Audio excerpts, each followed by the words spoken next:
Broadcasting live from the only establishment in town that can't kick him out. His own basement. The world according to Rocket.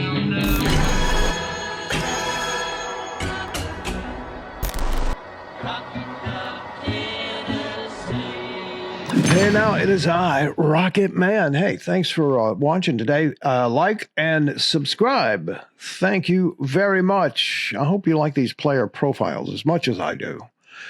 Today is Arion Carter. Played high school football at Smyrna High School, which was just 10 minutes away from where I lived in Nashville. Recognized as a four-star prospect across the board, 6'1", 220, ranked the number 125 overall recruit in the 2023 cycle. Spent most of his high school days as a running back, and I had forgotten this. He initially committed to University of Memphis, but shifted to the defensive side. And when he did that, he got all kind of offers all over the country, particularly SEC programs. He chose Tennessee over Alabama and Ohio State, making it a huge win for Coach Heupel. He's noted for his mental understanding of the game. He quickly applies learning in the classroom and translating that quickly to the field, recognized for being consistent and intentional. And you hear Coach Heupel talking about that all the time. Let's have a look at his press conference, Arion Carter. The reason I know a lot of Tennessee fans like to mention Gerard Mayo wearing number 7 back when he was at Tennessee. Any connection there for you? No, sir. Just one of the numbers I had chosen, and Coach Heupel wanted me to have that number, so making the best of what I can do with it. Yeah, and then your decision kind of came down to the wire. Just what's it been like getting to Tennessee, and in hindsight, reflecting on that decision, just are you pleased with how it kind of went down in your first couple of months here at Tennessee? Yes, sir. I'm pleased, most definitely. Just getting in the system, learning the system, being around all the guys, and just learning the culture, and just seeing how I fit as a whole. I love it here. I'm really happy with my decision. When you walk in the door to a new place, I'm sure it can somewhat be a lot of foreign to you, but at the same time, you walk in and you know Caleb, you know Elijah, you guys played 7-on-7 ball together. Like, how much does having that core group of guys that you've known for several years help when you're coming into a new environment like this? Well, it helps a lot. Like you said, knowing Caleb, knowing Elijah, Christian, and a lot of the older guys actually playing on that team, knowing them, it just create a really stable atmosphere for me to learn in, not scared to ask questions, being a younger guy, having those people to shelter you and help build you up, it really sets a foundation for you. What would you say your biggest differences are from the spring to fall and both your development on the field and also your confidence level as well? Confidence is really a big factor. Just knowing what to expect, knowing the game, understanding the game, and knowing the speed of the game, and seeing how it slowed down for me. It's really been a big jump for me in that aspect, and just understanding the game has been good. Coach PJ was in here. He said that sometimes you'll make a mistake because you play so hard and are so athletic, you kind of overcome it.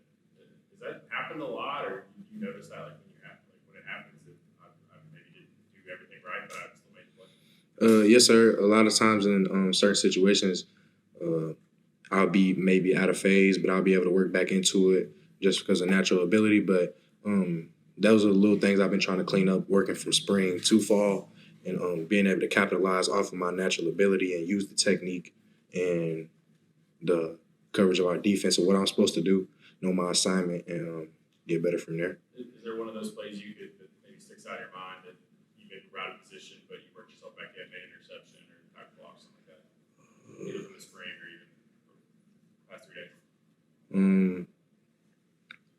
Spring ball, I wasn't in the right gap. I was supposed to work over to A gap, but I shot the B gap and worked all the way over when the ball was handed on the opposite side, and I was able to go and make a tackle. I wasn't in the right spot, but I shot the gap fast enough to make it. Two questions. I'll ask them separately. First off, there's a wide variety of different personalities in the defensive coaches. Talk about some of those guys, the different kind of personalities that you're getting coached up by. Start with Coach BJ. Coach BJ is the same guy every day. A guy who comes to work, a guy who's going to push you, a guy who wants the best from you each and every day. And just knowing that, it makes me a better player. It makes me want to come in and work every day. To not only prove to myself, but prove to coaches I am who I say I am. And Coach BJ is just a great coach overall. I love him to death. Coach Banks is a real chill guy. Sets the standard, and he expects you to meet the standard. He's not too big on mistakes, but once he coaches it up, he expects you to learn from it and move on from it. And I really like that as him being a coach, because it's not that much time.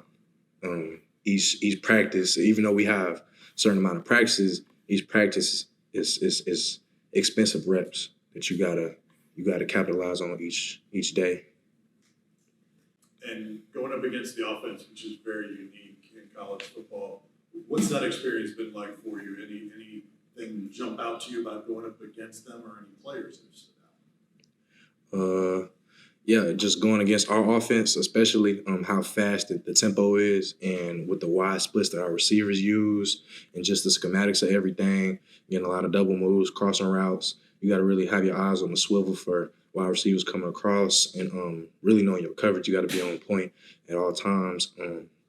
Just being able to know that you have a quarterback like Joe that can sling it and fit in those tight windows. You got to really be there and be on your receiver. And with our receivers like Squirrel, who's really fast, and Dante, who lines up sometimes in the slot, I have to cover him. You have to be on point and be on your high horse each and every day. Caleb Perry was in here a minute ago, and he said that this linebacker room was a really, really tight-knit group. How much of a benefit is that to have that kind of tight-knit group and be very vocal and energetic in that room, kind of right here in fall camp before the true grind and the up and down of the season? Yeah, just going through fall camp each and every day, really starting off in spring and then summer workouts as we build a good relationship. We all hang out together, being able to get to know and feel for everybody as I came in. It's just help, because when you're down, a brother is able to pick you up, and you're able to lean on a brother some days, and they're able to lean on you just because of the trust. So that's been great. It is I, Rocket Man, inviting you to explore the world. Discover yourself. Welcome to Dockery Destinations, your online travel concierge. We are ecstatic that you're considering us to guide you through your luxury travel adventures. And that is just how this beautiful website begins its journey. One of my favorite quotes ever is, "The world is a book, and those who do not travel only read one page." St. Augustine. Dude knew what he was talking about. He ain't lying. Seriously. Hey, if you're going around the corner or around the world, it doesn't really matter. If you don't want the hassle of the arrangements, I got the solution to that problem. Her name is Deb Dockery, and she can help you out. Just call Deb. That's the motto.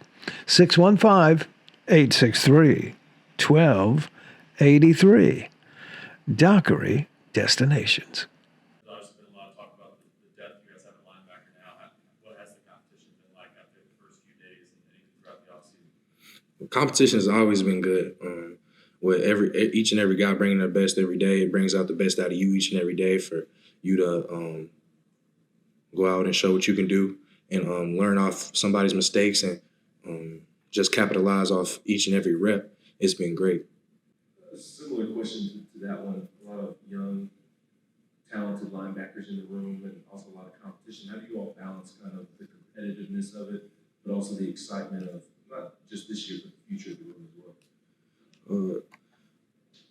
Just knowing that as a whole in competition, as a competitor each and every day, you want to fight and scratch and claw to be the best each and every day. But it just brings excitement to the future, because with the young guys now that we have in getting reps, being able to know what we're doing, learning from the older guys with like Keenan and Aaron, it just makes the future look really bright for us as a whole because we're learning under those guys who've been here in the system for a while. So when our time comes, we'll definitely be ready. Patrick, last question. Aaron, you expect to play a lot this season? I can control what I can control right now. Just going out every day and showing the coaches that I know my assignment, know my alignment, and that I'm going to play to the standard.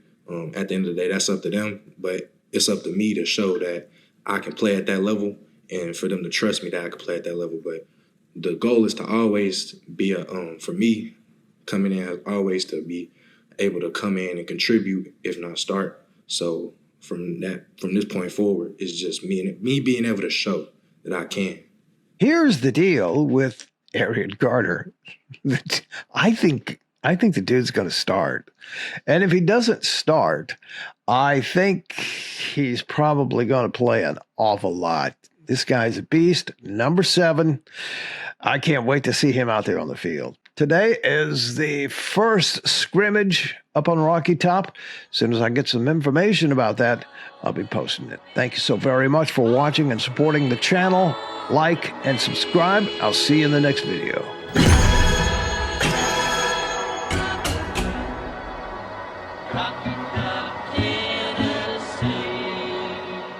Hey, it's I, Rocket Man. We have a new sponsor on the channel, DestinedFamilyPortraits.com. Hang on, are you packing your bags for your Florida vacation to the Emerald Coast? Hold up. Don't forget the sunscreen, the flip-flops, and wait, don't forget the most important thing. No, not your inflatable unicorn. It's a family portrait on the beach by DestinedFamilyPortraits.com. That's me. That's where I've been all summer, figuring out how to pay for this channel. Got the business up and running. I want to share it with you. Just look at these epic sunset smiles. Imagine your family, yes, your family, captured in a stunning portrait that screams fun, sun, and unforgettable memories for a lifetime. What are you waiting for? Dive into your ultimate vacation checklist by visiting www.destinedfamilyportraits.com and let Nash Rocket, whoever that guy is, turn your beach fun into a lifetime of memories. Because vacation photos on the beach should be as wow as the vacation itself.